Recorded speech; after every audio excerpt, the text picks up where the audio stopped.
ચર્ચા કરવી છે ફાર્મા સેક્ટર પર, કારણ કે જો આ સેક્ટર મોટે ભાગે આપણને રેઝિલિયન્ટ રહેતું જોવા મળ્યું હતું, પરંતુ છેલ્લા 2 દિવસમાં ફાર્મા સેક્ટરની અંદર પણ થોડો ઘટાડો છે, કારણ કે હવે અહીંયા ફરી આ યુદ્ધની વચ્ચે ટ્રમ્પના ટેરિફનો ડર ફાર્મા કંપનીઓને સતાવી રહ્યો છે. ટ્રમ્પ પ્રશાસનની દવા કંપનીઓ પર ટેરિફ લગાડવાની યોજનાઓથી આજે કંપનીઓમાં ઘટાડો આવ્યો છે. શું છે યોજના અને કેમ ઘટાડો આવ્યો છે એની વિગત લઈએ સહયોગી તૃપ્તિ પાસેથી. જી તૃપ્તિ, જણાવો શું ખાસ વિગત ફાર્મા કંપનીઓને લઈને?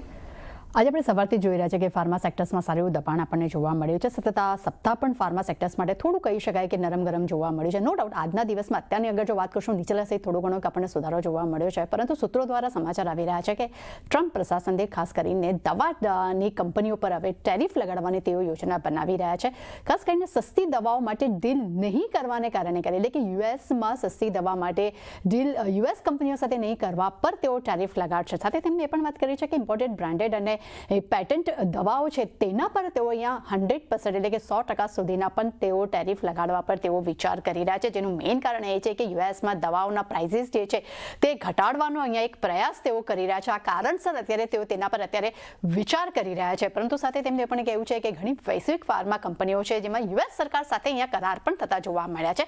અગર જો ઇન્ડિયન માર્કેટની વાત કરશું તો ખાસ કરીને ફાઇઝર, એસ્ટ્રાઝેનેકા જેવી કંપનીઓએ અહીંયા ડીલ કરી છે. જોન્સન એન્ડ જોન્સન, GSK જેવી કંપનીઓ છે તેમને પણ અહીંયા યુએસ સરકાર સાથે તેમને ડીલ કરી છે.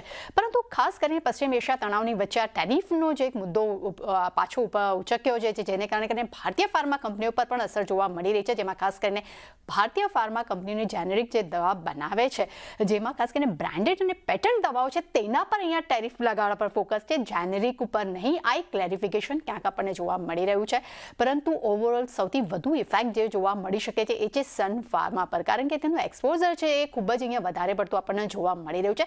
સન ફાર્મા પાસે બ્રાન્ડેડ એક્સપોઝર ખૂબ જ વધારે છે, જેને કારણે કરીને બની શકે કે આવનારા સમયમાં સન ફાર્માને યુએસ સરકાર સાથે પ્રાઇઝીસ અંગે અહીંયા વાટાઘાટો કરવી પડી શકે. અને એક સ્પેશિયાલિટી ફોર્માલિટીઝની વાત કરશું તો ત્યાં પણ યુએસ ગ્રોથનું યોગદાન જે છે એ આપણને વધુ જોવા મળી રહ્યું છે. એ કંપનીનું કંસો આવકમાં પણ લગભગ તેઓ 31% હિસ્સો જે છે અહીંયા સ્પેશિયાલિટી કંપની અથવા સ્પેશિયાલિટી જે મેડિસિન્સ છે તે અહીંયા હિસ્સો ધરાવી રહ્યા છે, જેને કારણે કરીને નો ડાઉટ એક પ્રેશર જોવા મળી છે કે જેને પ્રાઇઝિંગનું દબાણ જે છે તે આવનારા સમયમાં કદાચ સન ફાર્મા પર હાવી થતું જોવા મળી શકે છે. પણ ડેફિનેટલી યુએસ સરકાર સાથે કદાચ તેઓ પણ વાટાઘાટો કરી શકે. એટલે એક તરફ પશ્ચિમ એશિયા તણાવનો તો ઇમ્પેક્ટ જોઈ જ રહ્યા હતા, પરંતુ હવે ખાસ કરીને ટેરિફનો ડર અત્યારે હવે ફાર્મા કંપનીઓ પર સતત આપણને જોવા મળી રહ્યો છે.